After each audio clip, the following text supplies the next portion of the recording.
Hi, I'm Rich Torrey. Welcome to another Level Up Cartooning. All you ever need to follow along with me is a pencil and paper. It doesn't get any easier than that, right? This week we're drawing a few of the main characters from the hit movie Sing 2. Earlier we drew the wolf, Portia Crystal, voiced by singer-songwriter Halsey. Today we're going to draw the old lion/rock legend Clay Calloway, voiced by the incomparable Bono. Clay presents us with a few extra challenges. The folds in his clothes, his guitar, but most importantly, the fur on his lion's mane, which I'll talk more about in a minute. Before we get started, make sure you hit the thumbs up and the subscribe button as it helps this channel to grow, and hit the bell so you never miss a lesson. Okay? So let's draw Clay Calloway from Sing 2.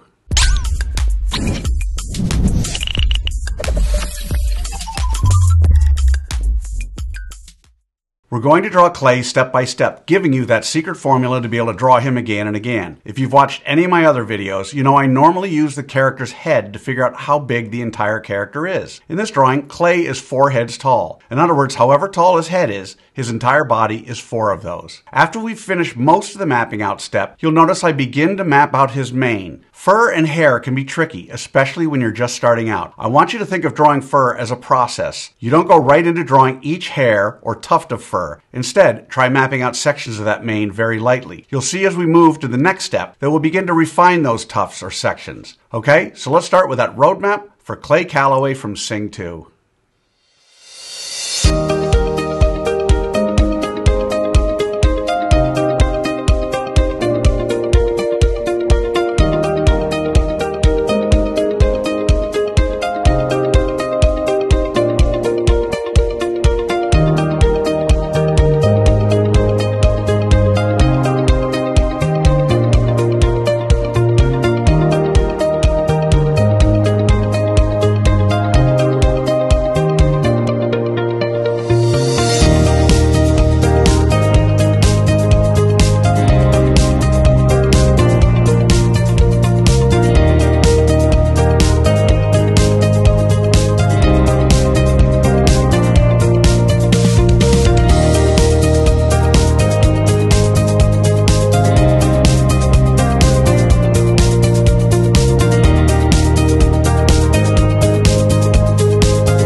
So there's our roadmap for Clay. Now we're on to step 2. In this step, we do what I call roughing out the features. I want to remind you that until the third and final step, you want to draw as light as possible. You'll see that I use guidelines to help me to know where to put Clay's eyes, snout, mouth, etc. We don't want those guidelines in the final drawing, so you want to draw them light enough to be able to erase them easily. The same goes for those tufts of fur in his mane. We're beginning to define them a little more and adding additional tufts, but we're still drawing them lightly. Okay, so let's rough out Clay's features.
Okay, so there are the roughed out features of Clay Calloway. So now with the roadmap done and the features roughed out, it's time for that final step. In step 3, we get to have fun. We get to draw in the final details of Clay Calloway. We don't have to guess where to put things because we've already done all the hard work figuring that out. In this step, it's okay to draw darker, but don't press too hard or mindlessly retrace over the lines you've already drawn. Always draw with an eye on tweaking and improving until the very end. That especially goes for his mane. This will take some practice, but the trick here is to leave some breathing room. Leave some blank space. In other words, don't try to draw every hair on his mane. Less is more. So let's draw in the details for Clay.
Alrighty, there he is, our rock legend lion, Clay Calloway from Sing 2. So how do you think you did? Understand, if you've never drawn Clay before, you cannot expect to have drawn him perfectly. And as we talked about earlier, drawing that mane is very tricky and takes a lot of practice. You'll also notice I don't spend time coloring our lion rock legend during this video because I want my lesson to focus solely on the drawing process. Now you have the secret formula, the process for drawing Clay Calloway. And with that, you can draw him again and again. And by all means, color him when you're done. I promise each time you draw him, it'll be a little better and a little easier. I also promise the more you work with me, the better you're going to get at all of your cartoon characters. For those of you who want to go a little deeper, click on the link below for my free 4-part drawing series, where I spend more time explaining the details and the thinking behind each step in what I call the level up cartooning process. So I'd love to see your drawing of Clay Calloway. If you can, take a picture and post it on either Facebook or Instagram, and don't forget to include the hashtag #LevelUpCartooning. I hope you had as much fun as I did with this one. Remember to subscribe, and thanks for joining me. Until next time, keep drawing, my friends.